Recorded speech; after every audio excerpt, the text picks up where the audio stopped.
కూడా తెలిసింది. కానీ మమతా బెనర్జీ గారు మాత్రం నేను సీటు దిగనని చెప్తున్నారు. మీరేం చెప్తారు?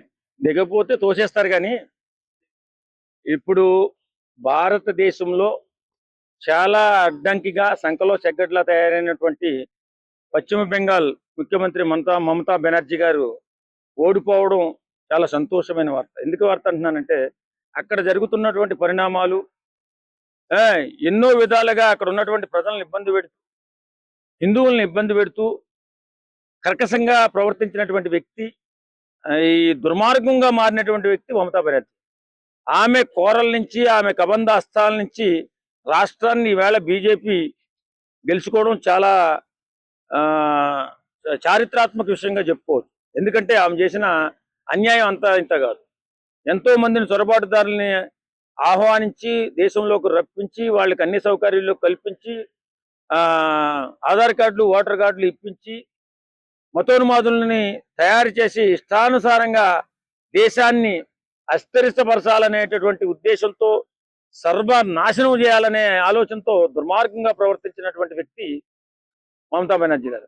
అలాంటి దుర్మార్గురాలు ఈవేళ మట్టి కరిచి ముందుకు వెళ్ళిపోతున్నా ఇంకా నేను పరిపాలన చేస్తానంటే ఎవరు ఊరుకుంటారు? తొక్కి నార తీసేస్తారు. ఆల్రెడీ బీజేపీ గెలిచిందండి. ఆనందంలో ప్రజలు ఏమంటున్నారంటే బీజేపీ మాకు అంటే ఏవైనా అవకాశం లేదు, ఏమి ఇవ్వాల్సిన అవసరం లేదు, మాకు ఫ్రీడమ్ ఇచ్చినది చాలా అంటారు. నిజమే కదా. జైలు నుంచి బయటకు వచ్చినట్టు, స్వతంత్ర పోరాటం నుండి స్వతంత్రం సంపాదించినట్టు ఫీల్ అవుతున్నారు బెంగాల్ ప్రజలు. నిజంగా అంత కర్కశంగా ఉండేది అక్కడ ప్రభుత్వం. చాలా మందిని ఇబ్బంది పెట్టారు. అందులో హిందూ అంటే మరీ ఘోరంగా, హిందూ పేరు చెప్తేనే ఘోరాతి ఘోరంగా చిత్రహింసలు పెట్టేవారు ఆ ప్రభుత్వంలో అధికారులు కూడా. కాబట్టి ఒక్కసారిగా తిరగబడినటువంటి హిందూ జనం పూర్తిగా సర్వనాశనం చేశారు మమతా బెనర్జీ ప్రభుత్వాన్ని. నిజమే అది. ఈ కబంధ హస్తాల్లోంచి, ఆమె రాక్షస కబంధ హస్తాల్లోంచి బయటపడ్డారు. వీళ్ళు స్వేచ్ఛావాయువులు పీల్చుకుంటున్నారు. చాలా సంతోషంగా ఉంది. చక్కటి పరిపాలన అందించడానికి ముందుకెళ్తుంది బీజేపీ ప్రభుత్వం. తప్పనిసరిగా ఆ రాష్ట్రం అభివృద్ధిలో ముందుకెళ్తుంది. రాడికల్ ఎవరైతే లీడర్స్ ఉన్నారు, టీఎంసీ లీడర్స్, వాళ్ళు 2000 మందికి పైగా అమ్మాయిని రేప్ చేసి చేయడం జరిగింది. సో దానిపై వాళ్ళ విషయం తాగడం కూడా ఇప్పుడు కర్మ ఎవరిని వదిలిపెట్టదండి. ఎవరైతే దుర్మార్గం చేశారో, ఎవరైతే అన్యాయం చేశారో, ఎవరైతే అక్రమంగా పరిపాలన చేశారో వాళ్ళని కర్మ ఎలాగ వదిలిపెట్టదు. ఎందుకంటే అందులోని ఆడపిల్లల ఉసురు ఊరికే వదిలిపెట్టదు. కాబట్టి ఎన్నో అన్యాయాలు చేసినటువంటి ఆ రాష్ట్ర నిరంకుశత్వ మనుషులు ఇవాళ నేల కొరిగిపోయారు. ఖచ్చితంగా మంచి భవిష్యత్తుతో బెంగాల్ ముందుకెళ్తుంది. కానీ వాళ్ళు బంగ్లాదేశ్ అనుకోండి, హైదరాబాద్ కానీ, ఎందుకంటే ఆల్రెడీ హైదరాబాద్ చంద్రబాబు రాడికల్స్ మొక్కలైతే కనిపిస్తుంది బస్సులో కానీ లేదంటే మధ్యలో దగ్గర.